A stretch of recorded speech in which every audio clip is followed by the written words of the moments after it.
All right, this should be a fun one because today we're taking a look at one of our favorite top woods, that's Sinker Redwood, but we're also comparing it to different body shapes and across manufacturers, so stick around.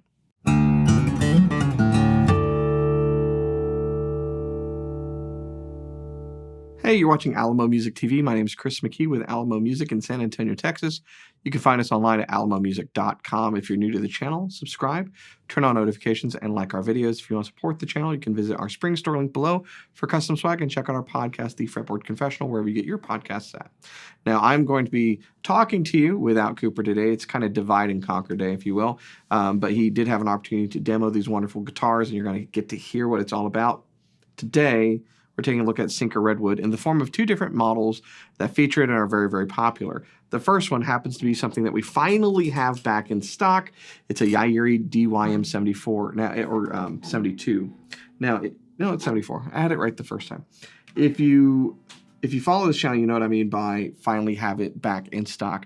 Yairi guitars manufactured in Japan are phenomenal guitars, but you also kind of have to wait on them. Some of you who follow this channel have done some pre-orders and you're still waiting for guitars. We appreciate your patience, and it is worth it because they are spectacularly built, bench-made guitars. The DYM74 is a Yairi model that features a Sinker Redwood top, rosewood back and sides in this dreadnought shape. Now, the appointments are very kind of aesthetically sparse. It's a very simplistic design that I often think harkens back to a lot of traditional Japanese aesthetics. And so I really, really like it. But everything on this guitar, while simple, is, it's kind of like putting the money in the right place. It's just immaculately done, and it's all high-end. The wood is high-end from the rosewood back and sides on this guitar, really nice dark wood on the back, to the very nice Sinker Redwood top. It's got the FST, forward-shifted bracing, the split bridge there, and very, very sparse fingerboard except for at the 12th fret. And then, of course, you've got wonderful Goto 510 tuners, which you know I'm a fan of, up top, and then nice Alvarez Yairi inlay on the headstock. It's a really, really wonderful guitar. It sounds big. So what are we comparing it to? That's a great question. Also, another fantastic guitar, one of the best-selling guitars of all of last year, it is this. It's the Taylor 814 CE Builder's Edition 50th Anniversary. We happen to have one left in stock. Now, if you know about what's happened with this lineup, Sinker Redwood has been brought about to the 814 Builder's Edition, but it's now paired with Honduran Rosewood, comes with a burst, and costs more money.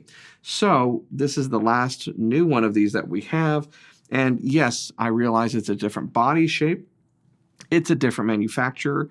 It's very, very different bracing. We're going from a traditional hand-scalloped bracing that is really kind of vintage-inspired on this forward-shifted that's on the Yairi to Taylor's proprietary V-class bracing that in this particular version really brings out the modern articulate sound that Taylor is known for. But what we want to feature here is the top, and that is Sinker Redwood. Now, you can kind of look at these and notice that they're similar, but they're also a little bit different in appearance. It's lighter on the Yairi. There's a bit of stripiness that's going on with the Taylor. If you're a big fan of our channel, you might know that I own a custom Taylor that has a Sinker top, and that particular one is very, very dark in comparison to either of these. So there's a lot of variance in what's going on with this wood, and there's good reason for it. Let's talk about what Sinker Redwood is and what it does, how it sounds, and what you might pair it with. Both of these are paired with East Indian Rosewood. We picked these guitars on purpose for that reason. So redwood trees, also known as sequoia trees, grow in Northern California. They're massive trees that tend to have fairly soft wood when you compare it to a lot of other species, particularly woods that we would use for the tops of guitars. And if you want to, you can think of the tops of guitars as, from a species standpoint, having a spectrum of tonal response and, kind of characteristics to the way that you will play. So Sitka spruce, which is on what's on probably, 85-90% of acoustic guitars, is that light colored wood, that whitish wood that you see on the top. It tans over time. It becomes has a brownish hue to it, if you will. And it's a really good all around top for an acoustic guitar. That's why it is so prevalently used. So it handles strumming very well. It handles finger picking pretty well. It's got a good dynamic range, and it has a lot of volume to it.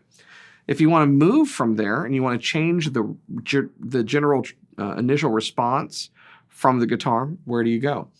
Well, you can go to a stiffer wood, a different species of spruce, for instance, like Adirondack spruce, which is often a premium option. And Adirondack has a different response. It's very springy, and it has a lot of headroom. You can get a lot of volume and dynamic range out of it. Oftentimes, it also requires a little bit more input in order to do that, and has a really, really creamy white hue to it.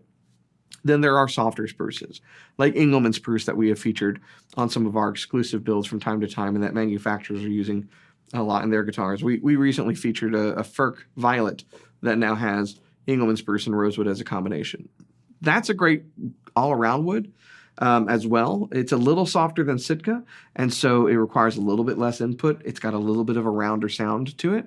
It's going to accentuate overtones if they're present in the build of the guitar that you have, more so than Sitka will. You might be seeing a trend starting to develop as we talk about what happens in tonal response based upon top wood species. So let's go a little softer. In fact, let's go all the way soft, and that would be generally cedar. Cedar is also traditionally used on classical guitars. It works very, very well there. Why? Nylon strings have a lot less tension than steel strings do.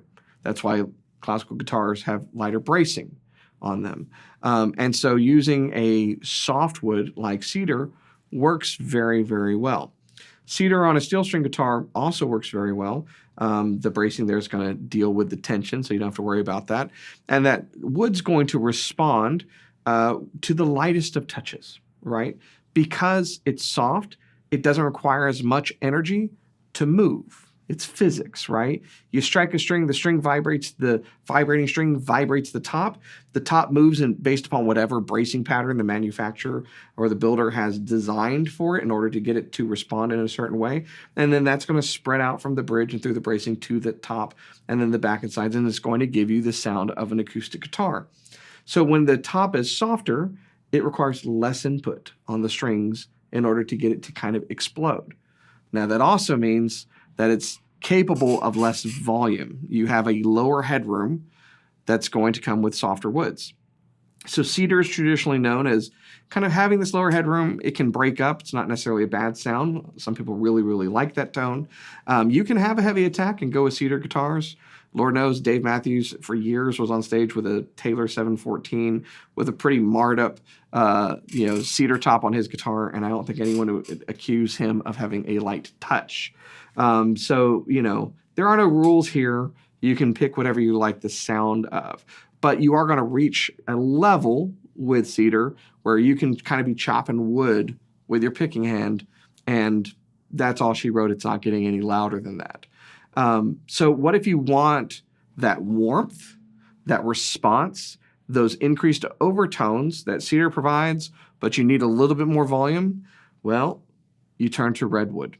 So redwood is a little bit stiffer than cedar. It has all of the wonderful reddish hues and looks that cedar is often associated with. You get that warmth, richness, particularly at the low end, and you get an increase in the overtones that guitars will produce if it's, for instance, rosewood. So that's where redwood sits. So why do we call it sinker? Because this is sinker stuff. This means it's sunk, okay? It was down at the bottom of a river. It was sitting there. Why was it there? Because a long time ago, before we had logging trucks to take giant pieces of wood from wherever it was cut to a lumber mill, trees would be cut and they would be taken to a river and they would be floated, down. I think there was part of the Oregon Trail or some other video game I remember where you had to walk across these logs that were floating in a river. That's how it used to be done. And at some point it'd reach the sawmill and it would be turned into planks and so forth. A lot of those logs, particularly with redwood because it's such a large tree, they sank. They ended up at the bottom of a river. They sat in that silt, and they kind of got mummified to an effect. And the coloration and the reason that it varies between them is because different minerals that are in the bottom of that river silt would seep into the wood, and it would color it. So there's a benefit to it kind of being almost hermetically sealed in mud in cold, cold water down at the bottom of a river like the Mendocino River for all of that time. The other thing that you have to reconcile, though, is that the fact that they were very, very old trees cut down a long, long time ago. And so that tends to make for really good wood. It's a tree that's lived a long time, and I have to hold the guitar while I'm talking because it's resonating and ringing. An older tree typically has tighter grain than a younger tree does. It's been through a lot, and we as guitar players get to enjoy it in a second life by the response that it gives. Now, not all wood is appropriate, and just because we talk about species, you should know that within a species, every single top can be different. Not that long ago, last year, we were at the Taylor Guitar Factory, and we were looking at different pieces of Engelmann spruce, and Andy Powers was having Cooper and I flex them in different ways to see how the response would be. And then we would use that to determine what kind of guitar we wanted to build with that top, knowing that, you know, we could use similar bracing, but because that same species of wood is going to respond differently, the guitar is going to respond differently. And that's the wonderful thing about having an instrument made with organic materials. So, enough talking. What we're going to hear is Cooper comparing these two. Now, they are different brace, different manufacturers, different body shapes, and yet there is going to be a current kind of running through between these two guitars based upon the wood compositions, and I want you to listen for that. Listen to how the differences in them bring out different nuances and how they respond, but also what's similar. Check it out.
All right, so there you have it. Hopefully you were listening, you formed some opinion of what you liked between each builder's design, but also kind of a consistency that was going on there.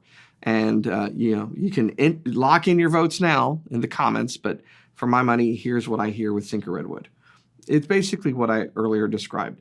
There's a warmth and a richness to the low-end aspect of the guitar that is more prevalent with King of Redwood than you would hear, say, with either of these being a spruce-topped guitar. And if you, like me, tend to play with a lighter touch, whether you're playing with your fingers or with a pick, then you would probably very much like a guitar that has a softer top like these, because it will respond to you with more immediacy, with less work. In some ways, the guitar can kind of become transparent. And then the richness of those overtones, as you just strum a chord or strike a single note, you can hear the sustain and the ringing coming through as the vibrations move throughout the guitar. And I really, really like that. What's interesting about my particular guitar that I have built is the back and sides are pretty dense and can be known to be somewhat player reflective and maybe even bright at times, depending upon how you pair it. But with the sinker top on my guitar, everyone's like, man, that's a very, very rich sounding guitar. I joke it's got the badunk-dunk, okay? It's all about the bass. You know what I'm talking about? Wink, wink, nudge, nudge, Bob's your uncle. So, the low end is really where some things shine. On the high end, you get this round bell-like chime with softer tops, particularly when it's something like King of Redwood. So between these two guitars, the Taylor in the Grand Auditorium shape, it's just as wide and deep as most dreadnoughts. In Builder's Edition guys, it's extremely comfortable. Your arm stays off the top. It's ergonomically just an ideal guitar. And it's very versatile. So you can finger pick it, you can strum it, whatever. It's going to handle that very well. And in this particular setup, which was so popular last year for their 50th anniversary, what you get is just oodles and oodles of sustain and richness. But you get, because of the tighter waist, you get kind of an increase in the high end that helps you, particularly as you're playing single note stuff or moving up the neck. Really, really nice. Now, how does that compare to the bigger bodied DYM74? So a shallower waist is going to increase the mids on the guitar, just like a tighter waist is going to increase the treble. And so what you're going to hear in this is just a really big, bold, strummed sound. Now, I fingerpicked this guitar for a little bit, and it is so responsive for such a big guitar. And so that's another cool thing about doing something with a soft wood. You can pick a big-bodied guitar that usually you would have to kind of really lay into in order to get it to respond with good sound and not have to work so hard in order to get it to do so. And so I really kind of cherish this Yairi for that purpose. Now, we should also say there's a huge price difference between these. This one's about $5,000. This one is $3,100, roughly, $3,199, something to that effect. Check our website, okay, for the latest pricing. But what a huge value. Yairi, despite the fact they're coming in from Japan with just perfect craftsmanship, like some other brands that we champion, really allows you to get a lot of guitar for the money. Now, it doesn't have a pickup like the Taylor does. Easy enough to put one in. We can do that for you if you want. But it comes with a hard shell case, all solid wood, expert craftsmanship, and a really, really nice sound. So I love the fact that this has the sinker. Now, a lot of people with the Yairi have been fans of sinker mahogany for the same reasons that I mentioned when it comes to the sinker redwood, really good wood.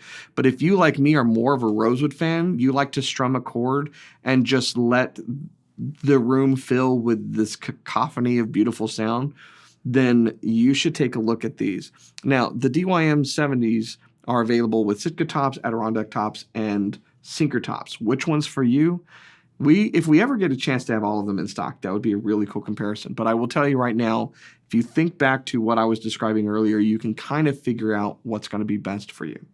If you are doing single note stuff and you need a lot of volume, you've got your hand with a heavy pick, and that's what you want out of the guitar, then you probably want to go with Sitka or Addy. But if you like to finger pick and strum and flat pick, and you like to take it easy on the guitar, then look at King of Redwood. And keep in mind, like this is the last one we have of these. It was a huge value. I'm glad we had it for a comparison, but also if you missed out on one of these, you should take a look at this guitar because it's pretty phenomenal on its own. Finger picking, flat picking, strumming, great articulation, and good accompaniment if you like to sing with either of these. So if you want more information, you can go to our website, which is alamomusic.com. You can shop all of our guitars online, take a look at everything we have from Taylor or Yairi or other guitar companies. And you can buy online. We have financing available right there, but you can feel free to reach out to us at any time. Bottom right-hand corner, there's a picture of Cooper's head. And if you click there, you can message us. We can text you back, and you'll meet Cooper, myself, or one of our great salespeople, and we can help you find the guitar of your dreams. If you have any questions about this particular video or these models, feel free to comment below or hit me up on the website. Just ask for Chris. I have a question about that video. I'll be glad to help. If you're new to our channel, subscribe, turn on notifications, like our videos. Keep coming back for more. I'll see you next time.